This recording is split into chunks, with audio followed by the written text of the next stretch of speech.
Kita membuka Alkitab kita dalam 1 Korintus pasal 5.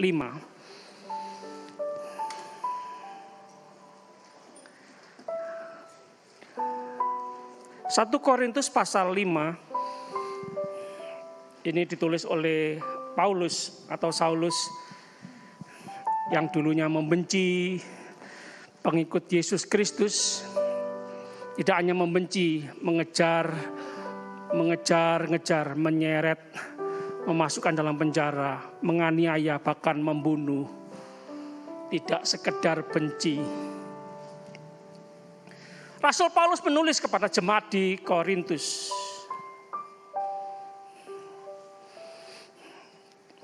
Di sini waktu itu banyak nabi-nabi palsu, banyak penjahat, banyak penyembah berhala. Itu latar belakang sebagian besar jemaat di Korintus. Dan terjadi masalah-masalah terjadi dalam jemaat. Jadi bukan hanya bukan di luar gereja saja yang punya masalah, tapi di gereja juga ada masalah. Ya kiranya tidak membuat kaget jemaat-jemaat baru.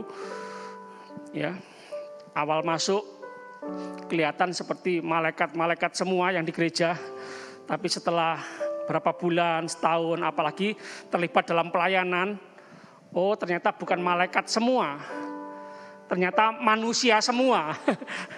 Katakan sama-sama manusia.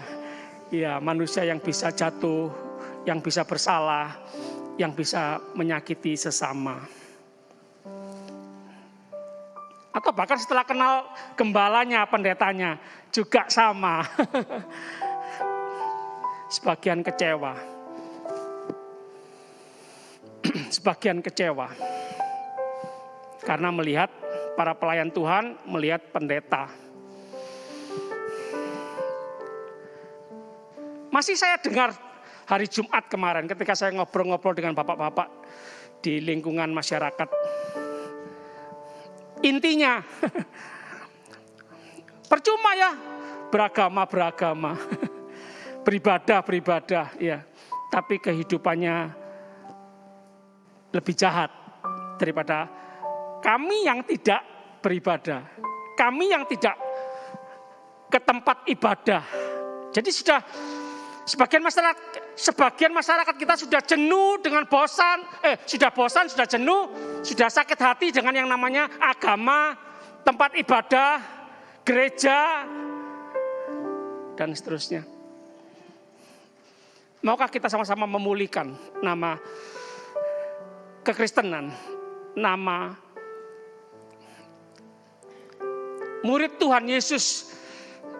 Karena kan disangkut pautkan kan, kita salah, kita jahat, kita berdosa, gereja diikutkan, Kristen diikutkan, anaknya siapa? Anaknya Tuhan Yesus diikutkan. Kita lihat 1 Korintus 5, dosa dalam jemaat, ayat yang pertama.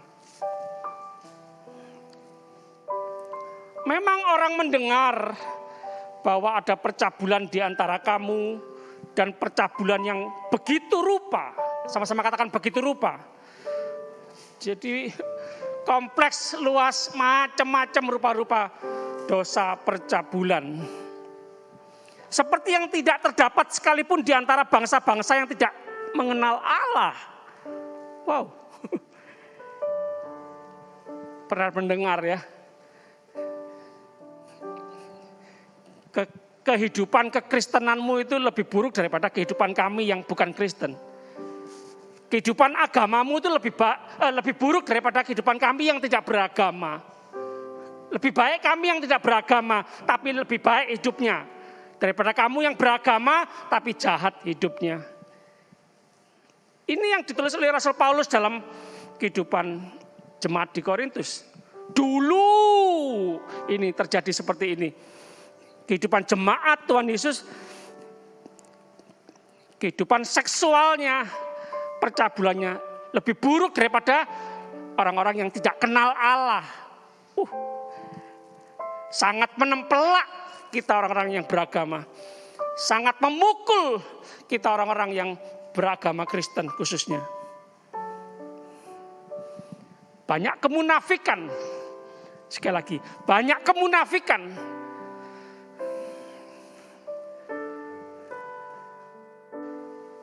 Yaitu bahwa ada orang yang hidup dengan istri ayahnya. Sekalipun demikian kamu sombong. Sekalipun demikian kamu sombong.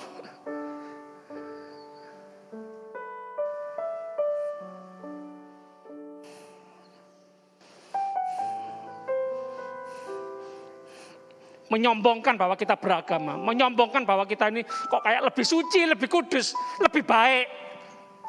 Padahal kita lebih buruk kenyataannya.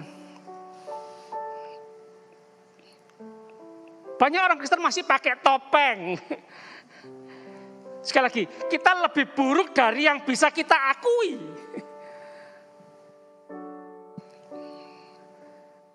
Salah enggak ya? Saya ini seringkali memberi bimbingan kepada anak muda yang berpacaran serius, yang akan tunangan, yang akan menikah. Saya katakan, terbukalah, bicaralah apa yang kamu suka, yang kamu tidak suka.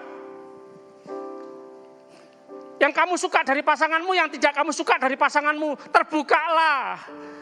Apa kelemahanmu, kekuranganmu, tidak hanya kelebihan. Biasanya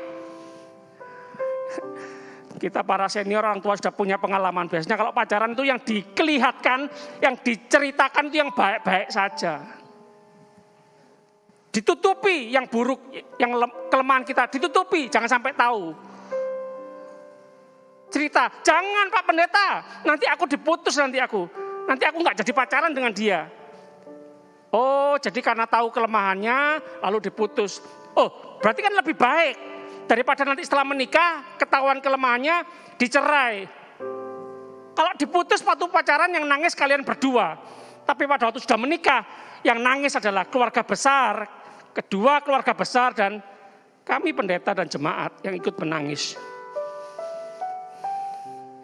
Kalau cinta sejati biasanya mau menerima kelemahan dan kelebihan. Yang setuju katakan amin. Iya. Kalau mau menerima yang baiknya saja, kelebihannya saja, itu bukan cinta. Tapi hanya tertarik. Tertarik karena kamu cantik, ganteng, baik, kaya. Banyak talenta, banyak karunia. Oh, aku tertarik sama kamu. Tapi kalau cinta, setia sampai mati, sampai maut memisahkan. Katakan amin. Ku mau cinta Yesus sama-sama. Ku mau cinta Yesus selamanya. Ku mau cinta Yesus selamanya.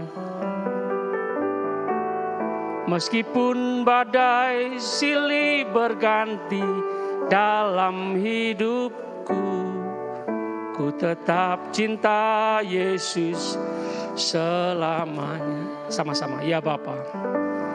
Ya Bapa, Bapa, ini aku anakmu.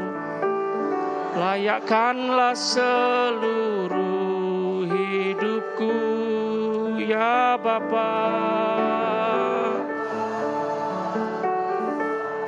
ini aku anakmu, pakailah sesuai dengan rencana. Bahkan kasih Tuhan Yesus itu mencintai kita. Sudah tahu kita orang berdosa, belum nurut, belum taat, masih menyakiti hati Tuhan. Tuhan sudah terlebih dahulu cinta, mengasihi kita. Lanjut ayat 2. Sekalipun demikian kamu sombong, tidakkah lebih patut kamu berduka cita dan menjauhkan orang yang melakukan hal itu dari tengah-tengah kamu? Sebab aku sekalipun secara badani tidak hadir, tetapi secara rohani hadir. Aku sama seperti aku hadir, telah menjatuhkan hukuman atas dia yang telah melakukan hal yang semacam itu. 4. Bila mana kita berkumpul dalam roh, kamu bersama-sama dengan aku, dengan kuasa Yesus Tuhan kita. 5. Orang itu harus kita serahkan dalam nama Tuhan Yesus kepada iblis. Nah, ini yang membuat kita kaget. Ya. Katanya orang Kristen terkenal kasihnya. Oh, ini kok kejam, serahkan dalam nama Yesus kepada iblis. Emosional seorang gembala. Emosional seorang gembala yang juga manusia. Melihat dosa jemaat, udah kita serahkan dalam nama Tuhan Yesus kepada iblis. Bisa disebut disiplin rohani, disiplin. Sebenarnya dasarnya bukan benci sama jemaat yang berdosa, tapi mengasihi jemaat Tuhan dengan cara disiplin seperti ini. Sudah serahkan sama iblis, dalam nama Yesus serahkan. Dihalus enggak kena, dikasar enggak kena, ditegur 4 mata enggak kena. Ditegur di depan jemaat enggak bertobat.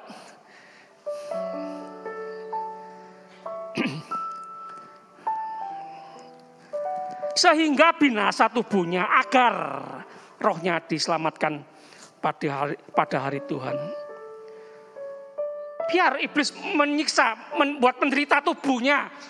Yang penting rohnya selamat.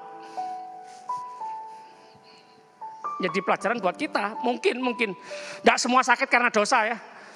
Mungkin yang sakit karena dosa. Ayo mengkoreksi diri. Boleh dikatakan bersyukur kalau sakit. Tubuh sakit, tubuh menderita.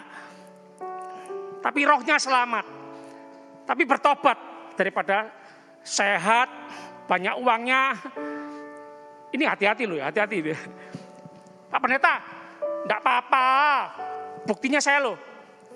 Masih sehat-sehat saja. Masih banyak uangnya, meskipun saya berdosa, enggak nurut sama Tuhan. Loh, enggak apa-apa. Oh, hati-hati. Dinina bobokkan sama iblis itu justru bahaya. Justru kalau kita berdosa, enggak nurut sama Tuhan, kita menderita. Kita susah. Kita di PHK. Justru bersyukur, biasanya itu semakin gandol Gusti, semakin dekat sama Tuhan, semakin intim sama Tuhan, semakin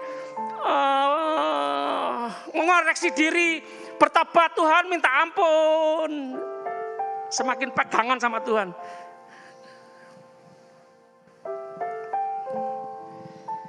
Sama-sama katakan disiplin. Bapak yang cinta anak itu mendisiplin anaknya. Kalau kita didisiplin oleh Tuhan, berarti kita dicintai Tuhan. Berarti kita anak sungguhan, bukan anak gampangan. Kemegahanmu tidak baik. Tidak tahukah kamu bahwa sedikit ragi mengkamiri seluruh adonan. Sedikit ragi mengkamiri seluruh adonan. Sama-sama katakan sedikit. Sekali lagi jemaat Tuhan, jangan remehkan sedikit. Jangan remehkan kesalahan sedikit. Jangan remehkan dosa sedikit. Jangan remehkan opel kecil. Jangan remehkan satu kotoran cicak. Jangan remehkan tinta setitik. Itu merusak, mengotori semuanya. Merusak satu gelas susu. Merusak satu sop, satu mangkok. Maaf ya, pagi-pagi kok bicara kotoran ya. Sop hangat, restoran bintang 5. Tapi di atasnya ada mesesnya cicak. Satu aja Bu, satu. Mau makan Pak Bu? Pak Pendeta pertanyaan apa itu? Ya jelas tidak mau makan lah. Tapi seringkali dalam kehidupan kita membiarkan dosa kecil, kesalahan kecil, membiarkan dosa kecil, kesalahan kecil. Tidak mudah untuk bertobat, tidak mudah untuk membuang, tidak mudah untuk meminta maaf. Allah, sedikit salah, kesalahan kecil aja loh. Allah, nah itu, Allah meremehkan yang sedikit, yang kecil. Sedikit ragi mengkamiri seluruh adonan. Ayat 7 sama-sama baca. 2, 3. Buanglah ragi yang lama itu, supaya kamu menjadi adonan yang baru. Sebab kamu memang tidak beragi. Sebab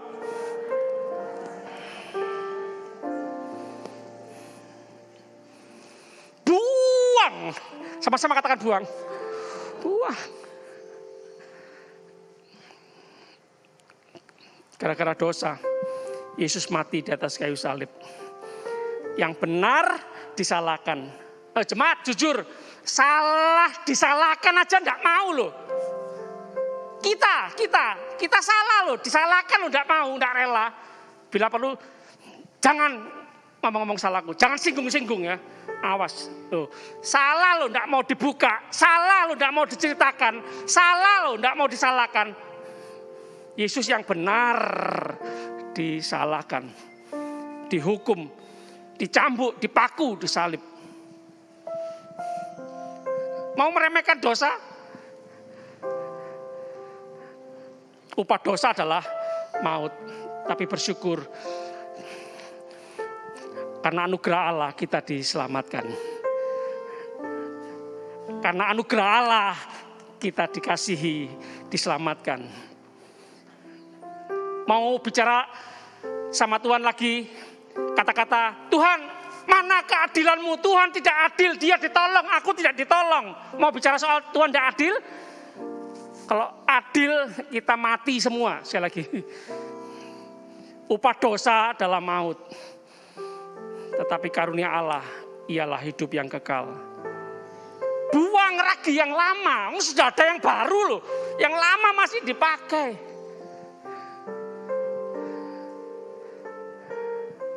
Kemarin atau 2 hari lalu istri saya ini masak air.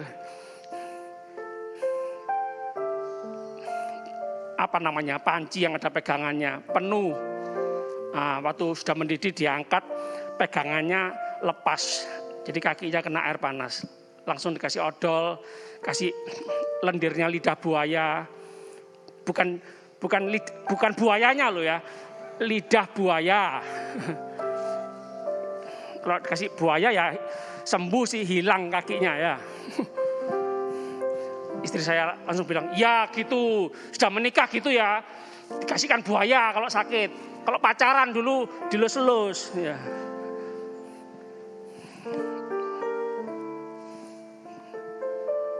Kalau pacaran, doyang, ya apa sih, saknoe. Langsung kasih obat ya. Kalau sudah menikah, makane hati-hati. Gitu gak isa. Enggak ya, di sini enggak ya. Sini bapak-bapak suami istri baik-baik semua ya. Ingat waktu masa pacaran ya. Jangan cuma lembut waktu pacaran. Sudah menikah kasar, jangan.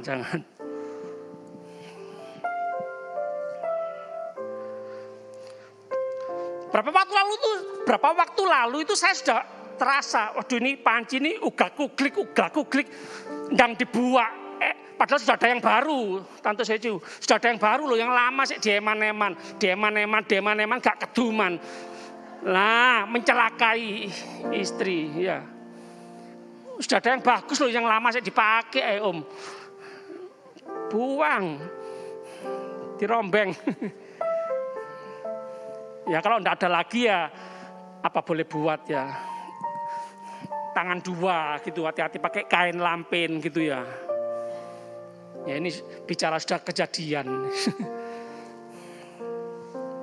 Buang ragi yang lama itu supaya kamu menjadi adonan yang baru. Sebab kamu memang tidak beragi. Sebab anak domba Paskah kita juga telah disembelih, yaitu Kristus. Kalau tidak dibuang membahayakan diri sendiri. Jemaat, hikmat ini perhatikan. Kalau tidak dibuang membahayakan diri sendiri. Rugi sendiri. Padahal sudah ada yang baru. Dalam Tuhan Yesus segalanya Tuhan jadikan baru. Tuhan siapkan yang baru. Katakan amin. Karena itu marilah kita berpesta bukan dengan ragi yang lama. Bukan pula dengan ragi keburukan dan kejahatan. Tetapi dengan roti yang tidak beragi, yaitu kemurnian dan kebenaran. Kita pantas hidup dalam kemurnian, dalam kebenaran. Karena kita sudah dimurnikan oleh Tuhan Yesus.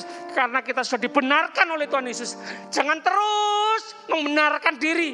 berkata, aku ini manusia, mana bisa hidup benar. Mana mungkin, mana bisa, mana mungkin. Ya sudah gitu terus. Aku ini cacing, aku ini siapa? Aku tidak berharga. Aku miskin, aku bodoh, aku sudah tua. Siapa aku ini? Wes mati ae mari. Saya masih mendengar kata-kata itu. Minder, putus asa, putus pengharapan. Wes mati ya aku. Tak minum Fiksal ya mari. Minum baygon sayang. Sayangnya enggak apa-apa, baygonnya jangan. Jemaat, kita berharga, kita bernilai.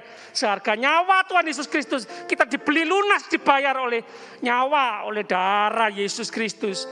Engkau berharga, engkau biji mata Tuhan.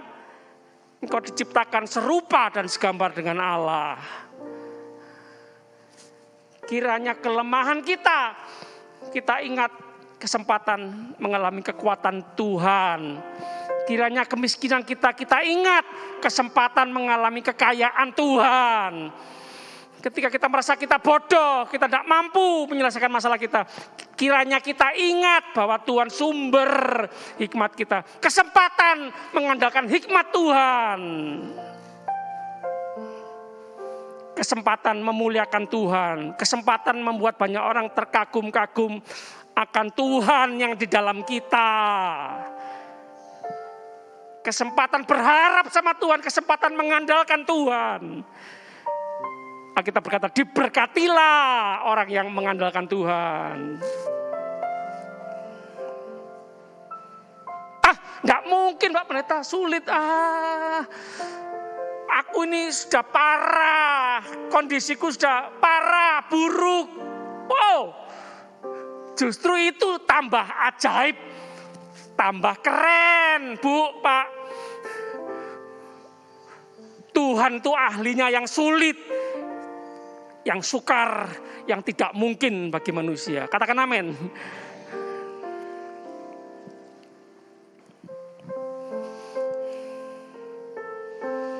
Haleluya. Yuk kita tutup Alkitab kita.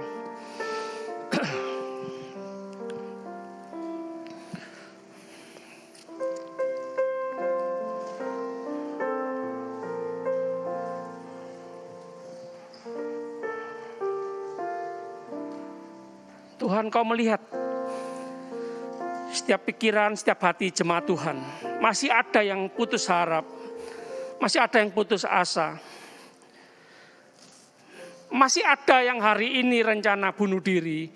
Tuhan, tolonglah. Betapa rapuhnya kami manusia. Betapa rapuhnya, lemahnya. Ini tanah liat ini, debu ini. Tuhan, kami butuh Tuhan. Dalam Tuhan Yesus ada semua jawaban.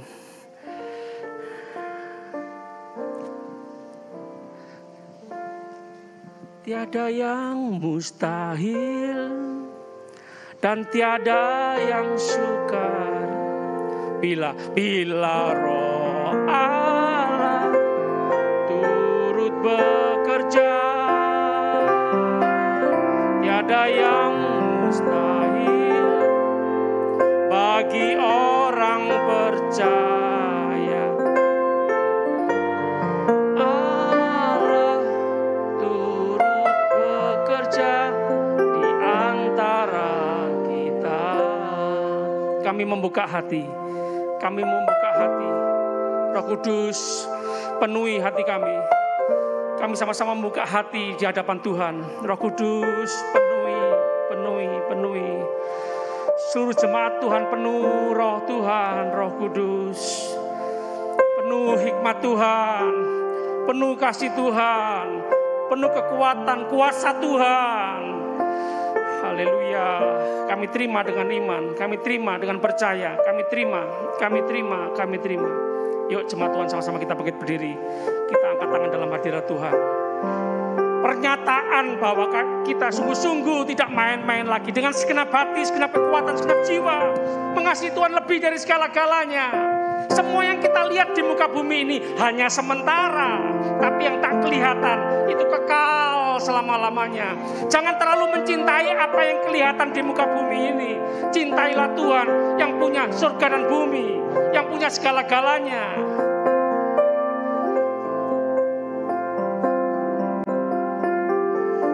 Jemaat Tuhan, sabar, kuatkan dan teguhkan hatimu.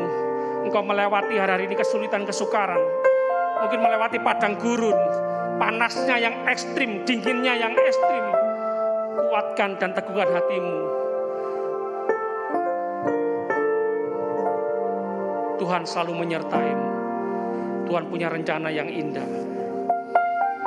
Rohanimu semakin kuat. Engkau semakin dewasa rohani. Engkau semakin mengalami pengalaman-pengalaman bersama Tuhan secara khusus. Akan ada kesaksian yang besar dalam hidupmu. Haleluya. Terima kasih. Tuhan, Kau melihat tangan-tangan yang terangkat. Kami mau terus belajar berserah, pasrah sama Tuhan. Apa kata Tuhan? Ya. Apa kata Tuhan? Ya. Kami mau buang segala kehidupan yang lama, cara hidup yang lama, kehidupan yang penuh dengan dosa. Kami buang dalam nama Tuhan Yesus Kristus. Kami kenakan baju yang baru. Kehidupan Kristus, karakter Kristus, kebiasaan-kebiasaan yang benar, yang kudus di hadapan Tuhan. Kami pakai Tuhan. Terima kasih Tuhan. Haleluya. Jemaat Tuhan, pulanglah dengan terus menikmati kebersamaan bersama Tuhan. Nikmati kemenangan demi kemenangan, keberhasilan demi keberhasilan yang gilang gemilang bersama Tuhan Yesus Kristus. Perlindungan penyertaan Tuhan yang sempurna. Anugerah kasih karunia Tuhan melimpah seumur hidup kita semua. Oh, haleluya, haleluya. Terima kasih, bersyukur, terima kasih. Kami bersyukur, percaya, berdoa demi nama Bapa, Putra, Roh Kudus, Allah yang esa, yang kami panggil dalam nama Tuhan Yesus Kristus, Tuhan dan Juru Selamat kami yang hidup, yang punya kuasa surga dan bumi. Haleluya. Semua yang percaya sama-sama katakan amin, amin, amin. Terus memberkati. Silakan duduk. Tetap menjalankan protokol kesehatan. Tuhan memberkati. Selamat hari Minggu. Tiada yang mustahil.